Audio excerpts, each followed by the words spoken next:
kita khawatirkan bahwa si Omicron ini merupakan gabungan daripada varian of concern lainnya. Nah, mutasi lebih dari 30 mutasi. Hari ini kita kedatangan Ibu Siti Nadia Tarmizi. Halo Ibu, apa kabar? Baik, Mbak Fiana, alhamdulillah sehat.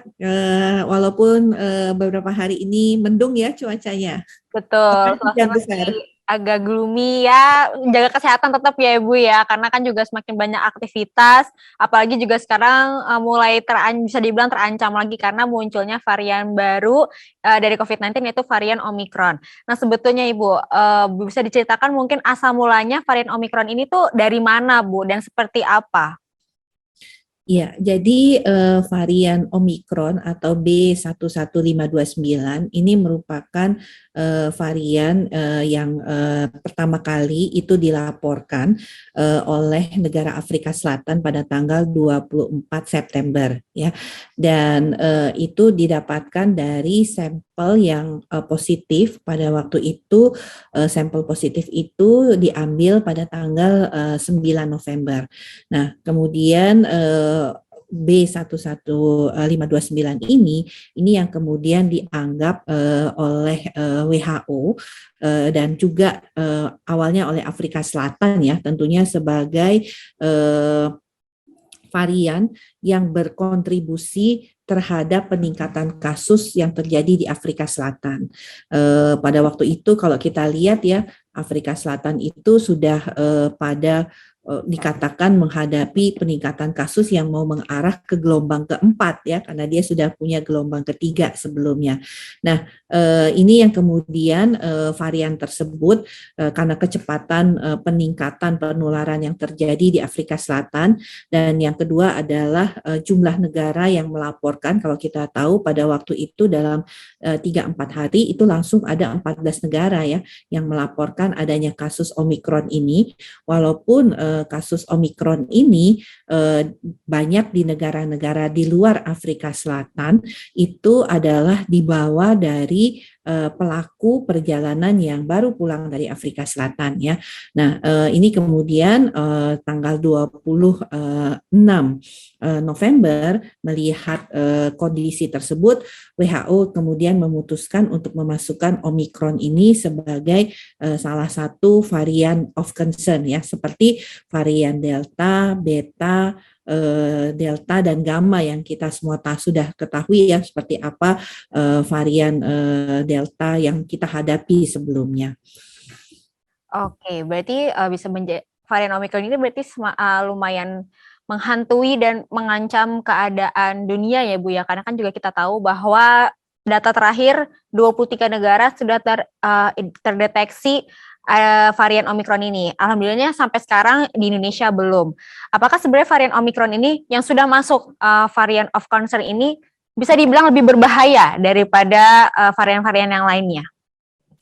Iya, jadi sekarang mungkin ya itu sekitar tanggal 28 November ya, dilaporkan sudah ada 14 bahkan menjadi 23 negara. Terakhir hari Senin yang kemarin kita dapatkan datanya sudah 45 negara, Mbak Fiana, yang sudah melaporkan adanya atau mendeteksi adanya varian Omicron ini. Bahkan seperti di negara Perancis dan satu negara bagian di Amerika itu mengatakan bahwa varian Omicron yang ditemukan itu adalah justru merupakan varian yang didapatkan dari seseorang yang positif kasus COVID-nya dan tidak ditemukan ada riwayat perjalanan ke luar negeri sebelumnya. Nah, ini tentunya harus juga menjadi kewaspadaan kita ya, walaupun kita tahu varian Omicron ini akan paling mungkin terbawa dari pelaku perjalanan, tapi tidak menutup kemungkinan bisa terjadi mutasi lokal.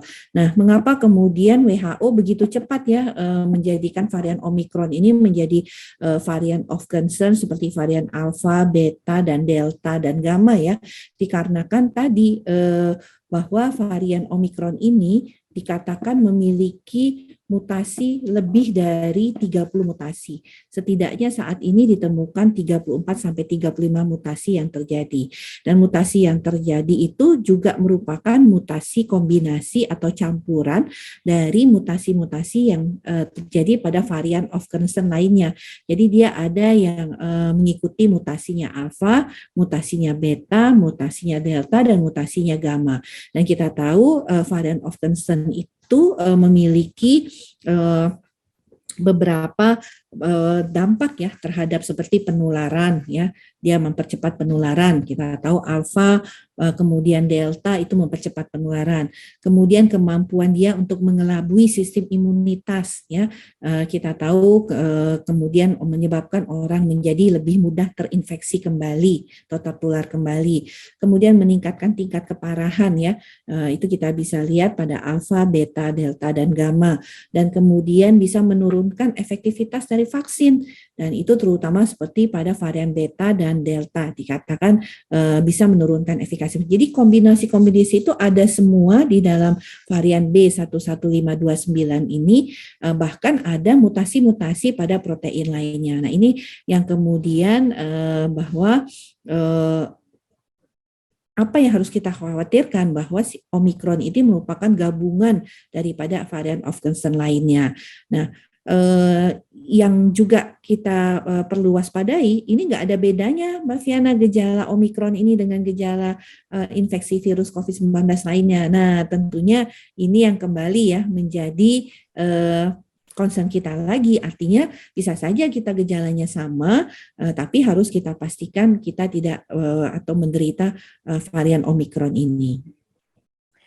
Kalau misalnya tadi Ibu sempat bilang bahwa ini sama penularannya pun juga cepat, dan juga sempat dibilang bahwa varian Omikron ini tuh bisa menurunkan efektivitas vaksin dan juga sebetulnya menurunkan imunitas juga. Sebenarnya itu benar nggak sih Bu? Ya, kalau sebenarnya sih saat ini Omikron ini masih terus dikaji ya dan diteliti.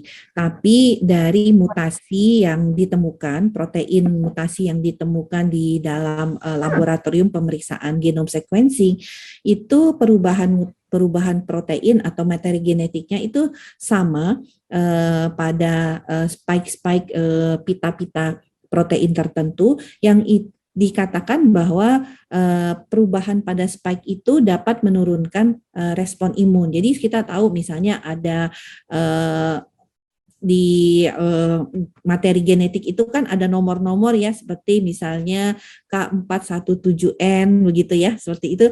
Nah itu yang kemudian spike-nya sama dengan varian of concern seperti beta yang kita sudah tahu bahwa betul menurunkan efikasi pada vaksin.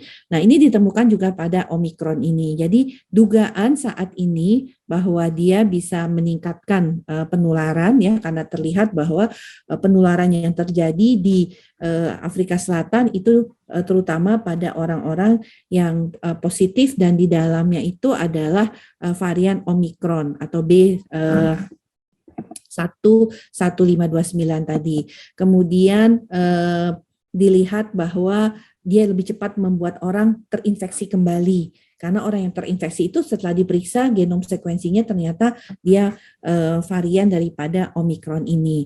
Nah, kemudian tadi dilihat dari spike-spike proteinnya ya, terlihat ini sama dengan spike protein yang bisa menyebabkan penurunan daripada vaksin dan mengelabui sistem imunitas tadi. Nah, ini tentunya masih harus dikaji lebih lanjut ya. Kita masih menunggu informasi lebih lanjut, tapi kita tetap harus waspada ya, karena mengingat tadi setidaknya dugaan daripada Afrika Selatan yang lebih cepat menular itu merupakan gambaran atau informasi yang saat ini kita miliki.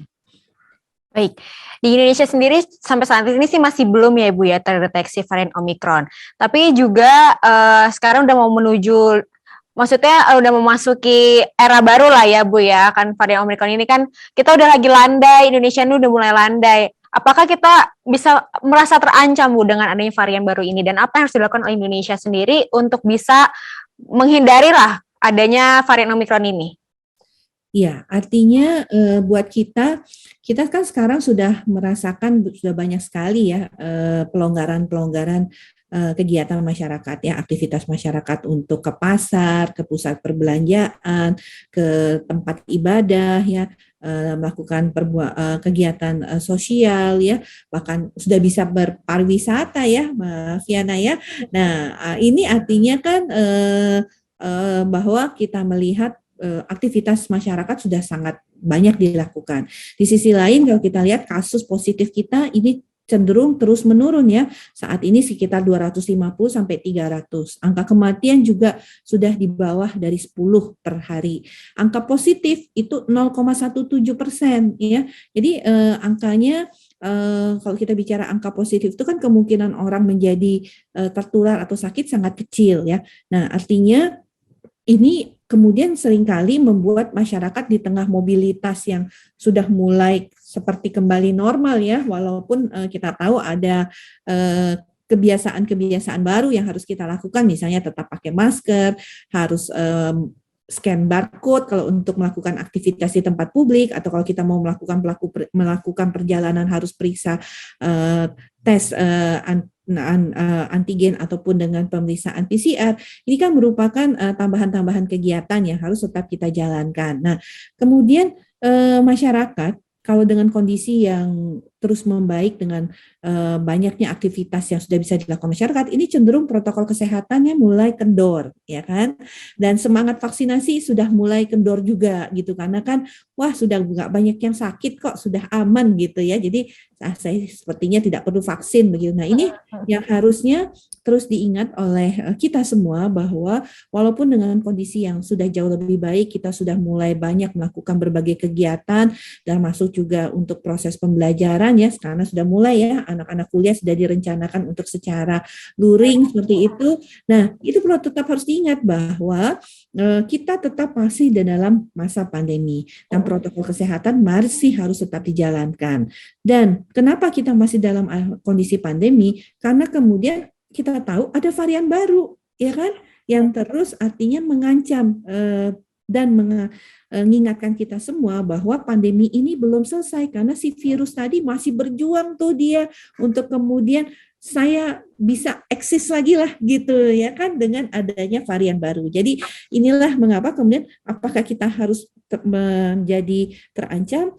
Betul, kita harus terancam dan harus waspada dan harus bisa kemudian mencegah terjadinya peningkatan kasus sebagai akibat dari mobilitas kita, varian Delta yang memang merupakan varian yang masih ada, dan ditambah lagi dengan kemungkinan varian baru yang tadi bisa lebih sifatnya ganas karena bisa menyebabkan orang menjadi lebih cepat tertular, bahkan lebih cepat tertular dibandingkan dari varian Delta yang seperti kita alami di bulan Juli.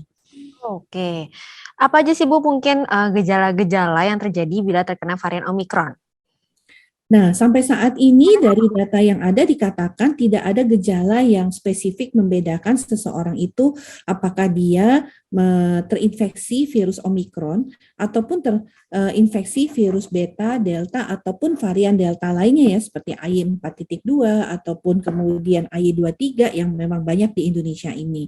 Jadi gejalanya masih sama. Nah, oleh karena itu kalau kemudian kita merasa kondisi kesehatan kita kurang fit ya, jangan kita pikir kan angka positifnya rendah, saya bukan Omikron sudah pasti. Nah, jangan gitu ya, jangan sampai kemudian kita menunda untuk mengetahui apakah kita positif COVID atau tidak, karena lebih cepat lebih baik dan kita bisa mendapatkan pertolongan, tentunya gejala kita makin tidak menjadi berat, dan yang pasti adalah kita tidak jadi sumber penularan orang lain.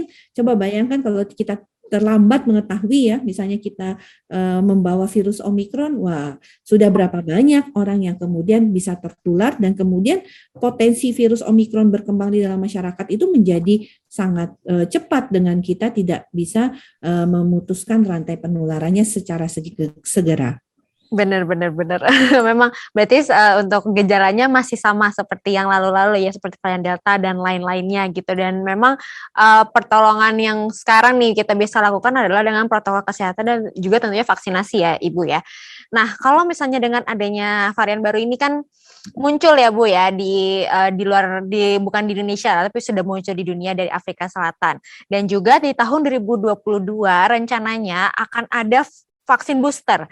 Apakah dengan didukung adanya nih varian Omicron ini, justru pemerintah akan semakin genjot untuk mempercepat adanya vaksin booster, Bu? Nah, justru dengan adanya varian baru, yang harus digenjot oleh pemerintah adalah menyegerakan seluruh sasaran vaksinasi kita yang 208 juta dan nanti akan ditambah sasaran pada anak-anak di atas usia 6 tahun, itu segera mendapatkan vaksinasi dosis lengkap dulu, dosis 1 dan dosis 2. Jadi yang penting itu semua orang mendapatkan vaksinasi dasar dulu, ya kan, sebelum kita bicara booster gitu. Karena situasi pandemi ini tidak akan selesai kalau kemudian belum semua cakupan atau sasaran daripada vaksinasi itu mendapatkan vaksin dasar secara lengkap, artinya dosis 1 dan dosis 2. Karena yang kita butuhkan itu adalah benteng pertahanan bersama. Jadi orang-orang yang punya potensi untuk kemudian bisa sakit tertular COVID-19 itu harus dibekali dengan vaksin dulu supaya mereka punya pertahanan, bisa melawan, dan akhirnya kalau semua orang punya kekuatan pertahanan yang sama, virusnya kan akan tidak bisa mampu menyerang kita. Sehingga tentunya kalau kemudian virus tidak menyerang, jumlah orang yang terinfeksi akan turun, maka otomatis perkembangan dari virus akan semakin berkurang dan mutasi juga akan bisa terhalangi. Nah, jadi itu kuncinya. Jadi nggak cukup hanya sebagian orang saja punya proteksi yang sangat kuat, tapi di sekitarnya masih banyak orang yang belum mendapatkan vaksinasi secara lengkap, karena yang butuh itu bukan hanya proteksi individu, tapi kita memiliki proteksi bersama tadi untuk mencegah virus tadi berkembang ya. Jadi tentu kalau kita bicara bahwa efikasi vaksin katanya turun begitu Mbak Viana ya, tapi turun itu tidak membuat bahwa vaksin tadi tidak menjadi protektif, tidak menjadi kemudian kehilangan dampak proteksinya ya. Dia turun tapi dia masih bisa melawan virus tersebut. Nah, supaya dia makin kuat, makin efektif melawan virus, maka harus tadi semua sasaran mendapatkan vaksinasi. Oke.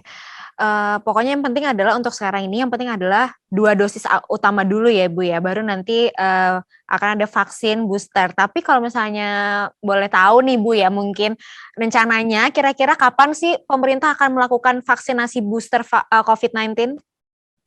Ya, jadi memang kita tahu bahwa setidaknya ada 3 kelompok ya yang sudah banyak disetujui oleh Badan Kesehatan di negara-negara baik itu Amerika, Israel, atau negara Eropa maupun negara-negara lainnya yang direkomendasikan untuk bisa mendapatkan booster, terutama misalnya satu pada kelompok tenaga kesehatan. Yang kedua adalah pada lansia, ya, karena sesuai dengan usianya pasti akan terjadi penurunan daripada kemampuan sistem kekebalan tubuhnya ya, karena semakin tua kan selnya juga semakin tua dan semakin rentan ya, sehingga responnya kan tidak sekuat seperti orang yang masih belum lansia ya, sehingga mereka-mereka inilah yang didahulukan untuk mendapatkan vaksinasi. Kelompok yang ketiga adalah orang yang dengan kelainan imunitas ya. Nah, orang yang dengan kelainan imunitas pasti respon sistem kekebalan tubuhnya tidak sebaik seperti orang yang normal atau yang tidak punya masalah dengan sistem kekebalan imunitas. Nah, jadi pemerintah rencananya tentunya setidaknya nakes sudah kita berikan ya vaksinasi dosis ketiga. Nah, nanti yang berikutnya adalah lansia, karena kita melihat bahwa angka kematian di banyak negara itu juga cukup tinggi pada saat mereka harus bertemu dengan varian baru ya pada lansia ini. Jadi mereka adalah kelompok yang harus kita proteksi awal karena rentan terhadap varian-varian baru tadi. Nah, rencananya kita akan memulai vaksinasi kepada lansia ini segera mungkin di bulan Januari, kalau memang kemudian kesepakatan dari para ahli sudah ada dan juga bagaimana rekomendasi daripada WHO. Oke, oke. Ibu, sekarang kan juga PPKM-nya kan pada saat level 3 kemarin itu kan dibatalkan oleh pemerintah ya Bu ya. Tapi masih terancam nih adanya varian Omikron. Apakah dengan adanya kebijakan tersebut sebetulnya ada dinilai tepat Bu? Ya, jadi PPKM level 3 kemudian tidak jadi diterapkannya pada tanggal 24 Januari sampai dengan 2 Desember. Itu bukan berarti kemudian pembatasan mobilitas itu menjadi tidak jadi diterapkan juga ya. Tetap akan ada pembatasan-pembatasan mobilitas, tetapi PPKM level 3 yang tadinya akan diberlakukan di seluruh kabupaten kota ini akan dikembalikan. Situasi PPKM levelnya ini tergantung capaian dari masing-masing kabupaten kota. Artinya ini menjadi tanggung jawab dari kabupaten kota untuk memastikan bahwa selama periode Nataru ataupun pasca Nataru tidak terjadi lonjakan kasus ataupun potensi-potensi yang menyebabkan terjadinya gelombang ketiga tadi. Jadi apakah kemudian dia di PPKM level 2, kemudian dia ingin melakukan pengetatan mobilitas seperti apa, ini bisa dilakukan oleh masing-masing daerah untuk memastikan daerahnya aman dan selamat sehingga tidak terjadi gelombang ketiga.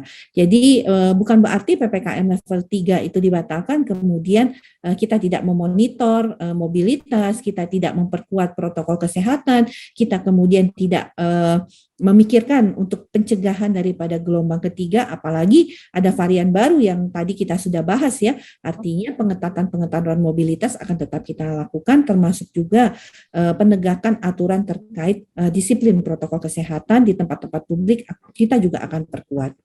Oke, berarti dengan adanya varian Omikron yang ada di dunia ini sudah 45 ya sekarang ya Ibu ya yang sudah terdeteksi, sebetulnya menjadi ancaman juga untuk Indonesia, tapi yang bisa kita lakukan adalah tentunya vaksinasi 2 dosis utama, lalu juga protokol kesehatan untuk jangan dikendorin gitu ya Bu ya. Jadi tetap harus dipatuhi, jadi bukan berarti sekarang Indonesia udah landai dan lain-lain, tapi tetap harus mematuhi protokol kesehatan agar ya itu tadi ya supaya tidak kita berharap semoga tidak terdeteksi lah ya di Indonesia dan tidak terjadi gelombang ketiga seperti varian Delta yang lalu.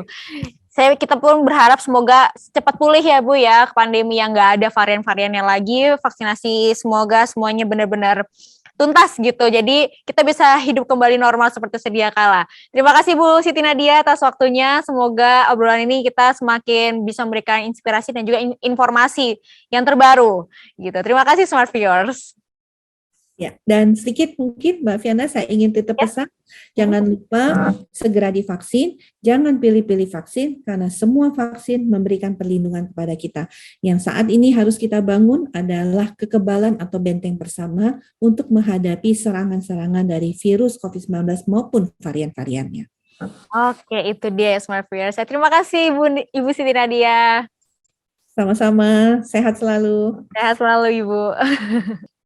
Ya itu dia tadi Smart Viewers. Terima kasih sekali lagi Bu Siti Nadia dan terima kasih Smart Viewers. Bye-bye.